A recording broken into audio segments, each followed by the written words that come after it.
بسم اللہ الرحمن الرحیم۔ السلام علیکم۔ آج ہمارے اس ناول کی دوسری قسط ہے جو سٹارٹ ہو رہی ہے، اور چلتے ہیں دیکھتے ہیں کہ ہماری اس قسط کے اندر آگے کیا ہو رہا ہے۔ کبیر شاہ کی گاڑی بڑے سے بنگلے کے کار پورچ میں آ کر رکی تو سرمد آغا نے اس کا پرتقوال استقبال کیا۔ دونوں غیر ہوئے تو سرمد آغا خوشی سے پنی ہل پا رہے تھے۔ مجھے یقین نہیں آ رہا کہ اس وقت آپ میرے ساتھ ہیں، کبیر شاہ صاحب۔ وہ اس کا ہاتھ اپنے ہاتھ میں دباتے ہوئے بولا تو کبیر شاہ نے کے ہونٹوں پر مسکراہٹ گہری ہوئی۔ ارے آغا جی، شرمندہ نہ کریں، ہم تو شروع سے ہی آپ کے پاس ساتھ ہیں، بس آپ کو جاننے میں ذرا دیر لگی۔ سرمد آغا نے کہہ لگاتے ہوئے دوبارہ سے کبیر شاہ کو گلے سے لگایا۔ وہ اتنا خوش تھا کہ اس کی خوشی چھپائی نہیں چھپ رہی تھی۔ کیا آپ تمام لڑکیاں دیکھنا چاہیں گے کبیر شاہ صاحب؟ سرمد آغا کے چہرے پر شک کے آثار نہیں تھے۔ جی آغا جی، میں دیکھنا چاہتا ہوں، اور ہماری یہ پہلی ڈیل ہے۔ میں امید کرتا ہوں کہ آپ کے تمام انتظامات جائزہ اچھے سے لیا ہوگا۔ جی کبیر شاہ صاحب، میں نے تمام تسلی کر لی ہے، کسی کو کانوں کان خبر نہیں ہوئی کہ کنٹینر میں کیا ہے اور کہاں جا رہا ہے۔ کبیر شاہ کی مسکراہٹ گہری ہوئی۔ پھر تو یقیناً دیکھنا چاہوں گا۔ وہ چلتے چلتے بنگلے کی پچھلی طرف آگئی۔ سیڑھیاں اترے تو سامنے ایک بڑا سا ہال نما کمرہ تھا جس میں بہت سارے بیڈ لگے تھے۔ کمرے میں بہت خوبصورت تھے اور گلاس وال سے اندر صاف تھا۔ نظر آ رہا تھا تمام لڑکیاں اپنا سامان باندھتے انتظار میں بیٹھی ہوئی تھی، لیکن عجیب تعجب کی بات یہ تھی کہ ان میں سے کوئی بھی نہ رو رہی تھی نہ پریشان تھی، بلکہ وہ سب مطمئن اور خوش نظر آ رہی تھی۔ آغا جی، یہ سب اتنے مطمئن کیسے ہیں؟ آخر اس نے پوچھ ہی لیا۔ ایک گہری کمینی مسکراہٹ سرمد آغا کے چہرے پر نمودار ہوئی۔ شاہ جی، یہ سب اپنے اور اپنے گھر والوں کی مرضی سے جا رہی ہیں، تو پھر فکر کیسی؟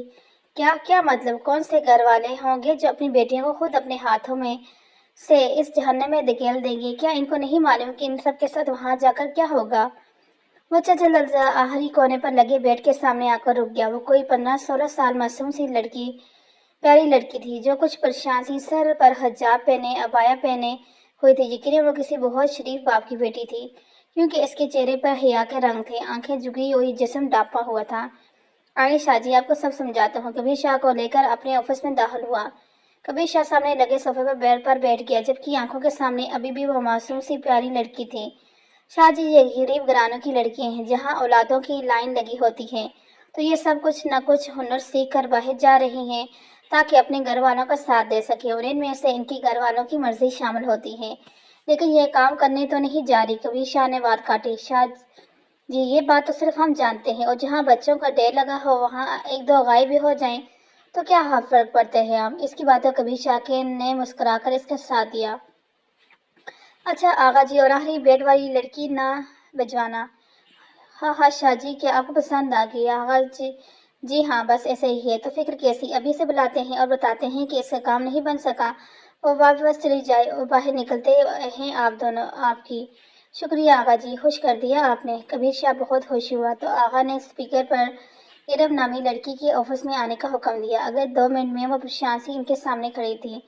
مس ارم، میں معذرت خواہ ہوں کہ آپ کی جاب نہیں ہو سکی، آپ واپس چلی جائیں۔ کیا رونے لگی تھی؟ ایسے نہیں بولیں سر، میں واپس گئی تو میری بہن خودکشی کر لے گی۔ آپ کو اللہ کا واسطہ ہے میری جاب کو لگا دیں۔ بہت اچھا پارلر کا کام کرتی ہوں، گھر کا بھی کر دیا کروں گی، بس مجھے جاب پر لگوا دیں۔ مجھے اپنی بہن کو شادی کے لیے پیسے بھیجنے ہیں، وہ مسلسل رو کر بتا رہی تھی۔ ہاتھ جوڑ کر کھڑی تھی۔ بیٹھ جاؤ کبیر شاہ نے کہا تو اس نے مڑ کر دیکھا۔ خاموشی سے سامنے صوفے پر بیٹھ گئی۔ اپنا سامان لے کر آؤ۔ جی، اس نے حیرت سے پوچھا۔ سامان لے کر آؤ، جلدی کام مل جائے گا، پریشان نہیں ہو، رونا بند کرو۔ کبیر شاہ پاگل ہو رہا تھا۔ وہ خاموشی سے اٹھی اور باہر نکل گئی۔ اب یہ کیا تھا شاہ جی؟ سرمد آغا نے تجسس انداز میں کہا۔ میں اسے کام پر لگوا دوں گا اور پاس بھی رکھوں گا تاکہ اس کی بہن کی شادی ہو سکے۔ یہ بھی ٹھیک ہے شاہ جی، ہوگا تو وہی جو آپ چاہیں گے۔ میں جانتا ہوں آغا جی، مسکرائے تو سرمد آغا بھی مسکرا دیا۔ تھوڑی دیر میں ارم سامان کے ساتھ ہچکیاں لیتے آفس میں داخل ہوئی۔ سرمد آغا کے سامنے ہاتھ جوڑ کر کھڑی ہوگی۔ سر، اللہ کا واسطہ ہے ایک دفعہ ان لوگوں سے دوبارہ بات کریں، میں بہت محنت کروں گی، پلیز۔ اب وہ زور سے رونے لگی۔ سرمد آغا نے ایک ابرو اٹھا کبیر کی طرف دیکھا جو حیران سے اس پاگل لڑکی کو دیکھ رہا تھا۔ نہیں، اب یہ ناممکن ہے۔ سرمد آغا کے کچھ بولنے سے پہلے ہی بول پڑا تو کھڑے ہوتے بولا، آپ کی جاب ہو گئی ہے ادھر پاکستان میں ہی، تو چلے ہی میرے ساتھ۔ اور باہر نکلا تو سرمد آغا بھی ارم کے ہمراہ باہر نکل آئے۔ واپسی میں کبیر شاہ نے بھی پھر سے تمام لڑکیوں کا بغور مشاہدہ لیا۔ سرمد آغا کو اس کی حرکت عجیب سی لگی لیکن وہ خاموش رہا۔ کبیر شاہ سیڑھیاں چڑھتے اوپر آیا تو ایک دفعہ پھر وہ بھرپور مسکرایا، جسے دیکھتے سرمد آغا مطمئن ہوا، کیونکہ وہ پہلی دفعہ کبیر شاہ جیسے بااثر شخصیت کے ساتھ کام کر رہا تھا اور نہیں جانتا تھا کہ کوئی بھی مسئلہ بنے۔ ارم کو گاڑی میں بٹھاتے ہی وہ کچھ مطمئن تھا۔ سرمد آغا سے گلے ملتے وہ انتہائی پرجوش تھا کہ کب اسے یہ خبر ملے گی کہ یہ مال اپنی منزل پر پہنچ چکا ہے۔ بہت جلد سرمد آغا نے کہک لگاتے سگریٹ سلگایا اور ایک آنکھ واک کرتے انجوائے شاہ جی، جب دل بھر جائے تو بھیج دیجیے گا اور بھیج دوں گا۔ دونوں کا فرق شفاف کہک بلند ہوا تو ارم کو پہلی دفعہ خوف محسوس ہوا کہ عورت کی چھٹی حس بڑی تیز ہوتی ہے اور وہ خطرہ بہت جلد محسوس کر لیتی ہے۔ ایسے ہی خطرہ ارم نے بھی محسوس کیا، لیکن اس کے پاس کوئی آپشن نہیں تھا کہ وہ واپس جا سکتی، کیونکہ میری بہن کا منہ دیکھنا تو کون چاہے گا۔ تو ارم نے بھی اللہ رب العزت کے آسرے پر اپنے قدم مضبوط کر لیے کہ جو ہوگا دیکھا جائے گا۔ گاڑی میں آ کر بیٹھا تو خاموش تھی، بالکل خاموش۔ سر جدھر جانا چاہیں۔ کافی دیر کے بعد ڈرائیور نے پوچھا تو اس نے فارم ہاؤس کہہ کر دوبارہ سے باہر دیکھنا شروع کیا۔ ارم اب تک ایک نظر نہیں ڈالی تھی، جبکہ ارم ڈری سمی سی خود کو قسمت کے دائرے پر چھوڑ دیے چپ چاپ بیٹھی سی تھی، جب گاڑی ایک فارم ہاؤس کے اندر داخل ہوئی اور کبیر شاہ کا گاڑی رکتے ہی باہر نکل گیا، جیسے وہ بہت جلدی میں ہو، جبکہ ارم کو ڈرائیور ایک کمرے کی طرف چھوڑ کر واپس چلا گیا۔ ارم کے کہنے پر رجو نے بھی پھر سے کبیر شاہ کا نمبر بلایا، لیکن اب بھی نمبر بند آ رہا تھا۔ اماں کے کہنے پر جلا شاہ کی حالت بہت حیران، کچھ بھی ہو سکتا تھا۔ حنا بیگم کا کوئی اتا پتہ نہیں۔ اماں پریشان سی ہو کر کرسی پر بیٹھ کر تصویر پڑھ رہی تھی۔ کیا کروں اور رجو کس سے کہوں کہ میری کبیر کو بلاؤ؟ اماں روتے روتے بولی تو رجو نے حارث کا نمبر لگایا، جو لگ گیا اور حارث کال اٹینڈ کر چکا تھا۔ صاحب میں رجو بول رہی ہوں، اماں سے بات کریں۔ رجو نے فوراً اماں کو فون پکڑا دیا۔ نہ چاہتے ہوئے اماں زور زور سے رونے لگی۔ حارث کہاں ہے وہ؟ کمبخت فون کیوں بند رکھا ہے؟ اسے بتاؤ اس کے بعد زندگی اور موت کی کشمکش میں ہے، جلدی ہی اسپتال پہنچے۔ کیوں ستاتا ہے وہ مجھے؟ اماں جی وہ بہت مصروف ہے، میں ابھی بتاتا ہوں، کہہ کر حارث نے فون بند کر دیا۔ اماں نے فون رجو کو پکڑایا اور کہا حنا کا نمبر بلایا، لیکن نمبر ابھی بھی بند آ رہا تھا۔ دوسری گھنٹی پر کبیر شاہ نے فون آن کیا تو حارث کی طرف سے بتائی جانے والی خبر سن کر ایک دم بکھلا گیا۔ اس کے بعد وہ اسپتال میں ہے اور اسے خبر بھی نہیں۔ وہ سب کام چھوڑتا اسپتال کے لیے نکل گیا۔ اماں وہ بھاگتا ہوا ان کے سے لپٹ گیا، کیونکہ زندگی میں سب سے زیادہ تکلیف اماں کے آنسو دیتے تھے۔ کہاں تھے تم؟ بتاؤ مجھے، فون کیوں بند کر رکھا ہے؟ ایک دن میں مر جاؤں گی اور تم جنازے کے بعد پہنچنا۔ اماں زور زور سے رونے لگی۔ اماں معاف کر دیں، مجھے نہیں پتہ نہیں چلا۔ اور کیا ہوا ہے بابا کو؟ کیسے چوٹ لگی؟ مجھے نہیں معلوم، ہم نے تو سب بے ہوش دیکھا ہے۔ وہ ٹھیک نہیں ہے کبیر، وہ ٹھیک نہیں۔ اماں بہت زیادہ رو رہی تھی۔ اور وہ عورت کہاں ہے جو سائی کی طرح چپٹی رہتی تھی؟ نہ جانے کہاں ہے، کوئی رابطہ نہیں ہو سکا، اس کا نمبر بھی بند جا رہا ہے، جانے کہاں گئی ہے منہ مارنے۔ اماں کے لہجے میں نفرت ہی نفرت تھی۔ آپ پریشان نہیں ہو، میں ڈاکٹر سے پوچھتا ہوں، کہہ کر وہ ڈاکٹر کے کمرے کی طرف چل دیا۔ وہاں ڈاکٹر موجود نہیں تھا تو آپریشن تھیٹر میں تھے تو کبیر ادھر ادھر چلا گیا۔ اسپتال والوں نے اسے روکنے کی کوشش نہیں کی، کیونکہ اسے ہر کوئی جانتا تھا، وہ اندر داخل ہوا تو ڈاکٹر آپریشن سے فارغ ہوا، اسی لیے آپریشن تھیٹر سے باہر نکلے تو کبیر شاہ کے کچھ بولنے سے پہلے ہی بول پڑے کہ کسی نے پیچھے سے لوہے کا کوئی راڈ مارا ہے، جو پوری شدت سے مارا ہے۔ آپریشن سے جان تو بچ گئی ہے، لیکن ہوش میں آنے پر ہی پتہ چلتا ہے۔ دعا کریں کہ ہوش آ جائے، کیونکہ یہ بھی مشکل لگ رہا ہے۔ یہ پہلی دفعہ تھا جب کبیر شاہ کے آنسو جلال شاہ کے لیے بہہ نکلے تھے، اور اب اسے معاملہ کچھ سمجھ آ رہا تھا۔ حتمی فیصلہ تو پوری تشخیص سے ہی ہونا تھا۔ وہ باہر نکل آیا۔ اماں سب ٹھیک ہے، آپریشن کامیاب ہو گیا ہے، اب دعا کریں کہ ہوش آ جائے، اس نے تسلی دی۔ ڈرائیور سے کہا کہ اماں کو گھر چھوڑ آئے۔ اماں آپ گھر چلیں، میں آتا ہوں تھوڑی دیر میں، پھر دیکھتے ہیں۔ ہاں، پیار سے بوس دیتے اماں آہستہ سے جلدی باہر نکل گئی، جبکہ ڈاکٹر کی طرف چل دیا۔ سائیں سرکار، کھانا تیار ہے۔ رات 9:59 پر وردہ نے دروازہ بجا کر کہا تو وقت دیکھ کر مسکرا دیا۔ واقعی کوئی غلطی نہیں کرنا چاہتی تھی جسے اس کی سزا میں اضافہ ہو۔ میں آ رہا ہوں، کھانا لگا دیں جی، کہہ کر وہ واپس چلی گئی، جبکہ کرم شاہ کھڑا ہوتے فون دیکھنے لگا۔ جہاں ڈاکٹر محمد کا ایک پیغام وصول ہوا تو وہ دوبارہ سے بیٹھ گیا اور پڑھنے لگا۔ وردہ کھانا لگائے کافی دیر سے بیٹھی تھی، رات کے 11 بج چکے تھے، وہ نہیں آئی، جبکہ وردہ کا نیند سے برا حال تھا۔ وہ شروع سے ہی جلدی سو جاتی تھی، سوائے اس قیامت رات کے، جس کے بعد وہ ایک رات بھی نہیں سو سکی۔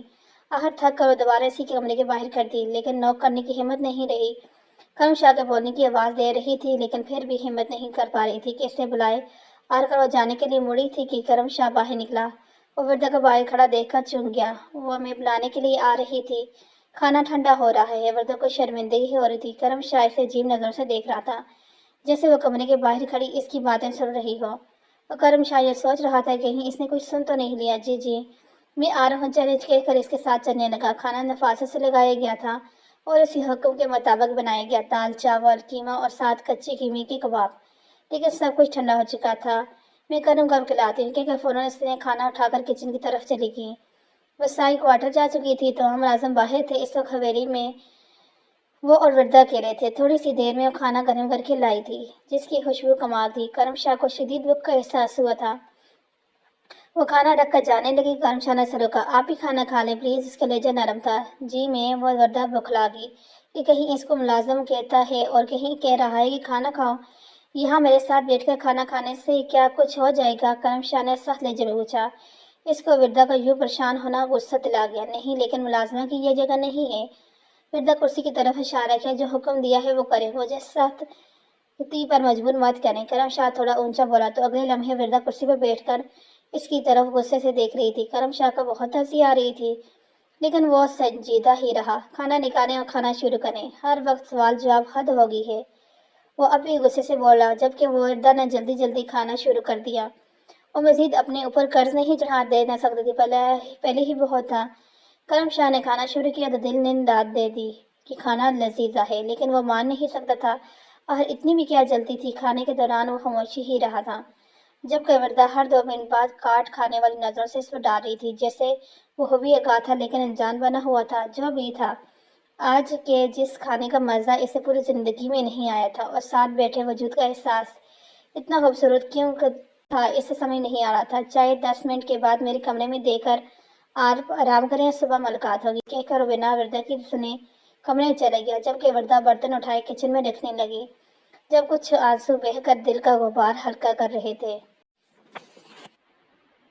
ڈاکٹر کی high alert team I C U میں موجود تھی۔ باہر گارڈ کھڑے تھے، لیکن اب بھی کبیر شاہ جانا نہیں چاہتے تھا، کیونکہ باپ تو تھا ہی وہ اس کا، لیکن یہ پتہ لگانا بہت ضروری ہو گیا تھا کہ جلال شاہ پر حملہ کرنے والا کون ہے۔ وہ تو گھر کی طرف نکل گیا۔ ہسپتال سے باہر نکلتے اپنے خاص بندوں کو سب سمجھا چکا تھا۔ اماں اپنے کمرے میں نہیں تھی، رات بھی بہت ہو چکی تھی، تو اس نے سیدھا سیکورٹی والے کمرے کا رخ کیا۔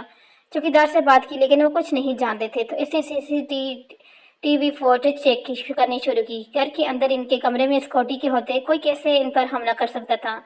تو اسے حنا بیگم کے کمرے سے خواص باختہ باہر نکلتی دکھائی دی، جبکہ اگلے فوٹیج میں وہ بالکل نارمل تھی۔ تو کبیر شاہ سب سمجھ چکا تھا، اور اب اس کا رخ اپنے باپ کے کمرے کی طرف تھا، جہاں آخری دفعہ وہ اپنی ماں کے مرنے کے 2 ہفتے بعد گیا تھا، جب حنا بیگم کو جلال شاہ بیاہ کر گھر لایا تھا۔ تو اس نے اپنی ماں کی ہر چیز اس کمرے سے نکال دی تھی، سوائے ان کی یادوں کے۔ اس کے آنسو بہہ کر چہرے بھگو رہے تھے، قدم وزنی ہو رہے تھے۔ آج وہ نہ جانے کتنے سال بعد اس کمرے میں داخل ہو رہا تھا۔ پولیس کو اس نے خود شامل نہیں کیا تھا کہ وہ خود دیکھ لے گا۔ کمرے میں داخل ہوتے ہی اس کی آنسو میں بزروانی آئی۔ 30 سال جوان اپنے ماں کو یاد کرتے رو رہا تھا کہ جس کے جانے کے بعد اس نے صرف حقارے کی دیکھی، اور صحیح ہے کمرے میں خون ہلکا جم چکا تھا۔ واش روم کے دروازے کے سامنے بچھا کارپیٹ لال تھا، کوئی مزاحمت، کوئی لڑائی، کوئی زبردستی کے آثار نہیں تھے، لیکن وہ راڈ کھڑکی کے اندر سے بند تھی، مطلب اس کے پیچھے وہ عورت ہی ہے۔ تھوڑی تلاش کے بعد راڈ مل گیا۔ اس کا خاص بندہ راڈ کو حفاظت سے لے گیا اور پھر اس سے ہسپتال سے نکل گیا۔ کال ٹراؤزر پہنے، اوپر کالی شرٹ پہنے وہ اچھا لگ رہا تھا۔ جب وہ وردہ چائے کا کپ لے کر کمرے میں داخل ہوئی، کرم شاہ سنجیدہ صوفے پر بیٹھا لیپ ٹاپ پر کچھ کرنے میں مصروف تھا۔ یہاں رکھ دیں چائے، اور آپ جا کر آرام کریں، کرم شاہ نے اسے دیکھے بغیر کہا، لیکن چائے رکھتے نہ جانے کیسے کپ چھلکا اور چائے اس کے ہاتھ بری طرح جلا گئی۔ ایک درد بھری سسکی پر کرم شاہ نے نظر اٹھا کر دیکھا تو وردہ کے لال سرخ ہاتھ کو دیکھ کر پریشان ہو گیا۔ یہ کیا کر دیا آپ نے؟ دھیان کدھر تھا آپ کا؟ اور اس کا ہاتھ پکڑ بولا، پتہ نہیں چلا، وردہ نے کہا تو کرم شاہ نے بے اختیار اس کی آنکھوں میں دیکھا جو ہلکی گلابی ہو رہی تھی۔ یقیناً وہ روتی رہی ہے، لیکن کیوں؟ جلے پر ٹوپ لگا کر اس نے کچھ بھی کہنا مناسب نہیں سمجھا اور آرام سے بولا کہ جا کر آرام کریں، ہاں ٹھیک ہو جائے گا تو کوئی بھی کام کیجیے گا، اس لیے سے پہلے نہیں۔ ملازم کو اتنی رعایت دینا اچھا نہیں ہوتا سرکار سائیں، ہم عادت ہوتے ہیں ان چھوٹی موٹی تکلیفوں سے، ہمیں زیادہ اثر نہیں پڑتا، وہ سخت لہجے میں کہتے باہر نکل گئی۔ جب وہ کرم شاہ اس عجیب دبچھاؤ سی لڑکی کو جاتے بس دیکھتا رہا، اور پھر اگلے ہی لمحے وہ دوبارہ اپنے کام میں مصروف ہو گیا۔